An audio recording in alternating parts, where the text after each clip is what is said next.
sagaal aayadood baa ku dhammaada xarafka jiim 13 14 meelaha kalena way ka bilowdaan insha Allah waan sheegi doonaa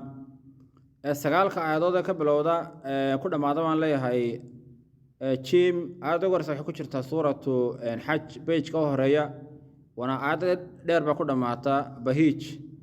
aayada labaad ku dhamaata xarafka jiim waxay ku jirtaa suuratu saad waxa la dhahaa wa aakharu min shaklihi azwaaj shan aayadood waxay ku jiraan suuratu qaaf bal kadabu bil haqq lama jaahum fahum fi amri mariij afalam yanzuru ila samaa'i fawqahum kayfa بنيناها وزيناها وما لها من فروج والأرض مددناها وألقينا فيها رواسي وأنبتنا فيها من كل زوج بهيج آيات كلا وحويا رزقا للعباد وأحيينا به بلدة ميتا كذلك الخروج آيات كلا وحويا يوم يسمعون الصيحة بالحق ذلك يوم الخروج لبا آيات حكوك الجيران جيس توارجا جيس عما من الله ذي المعارج هذا سقالات وحويا والسماء ذات البروج سقالك آيات بكل ما هذا جيم كوا قبل وضن إن شاء الله ونشيك دونا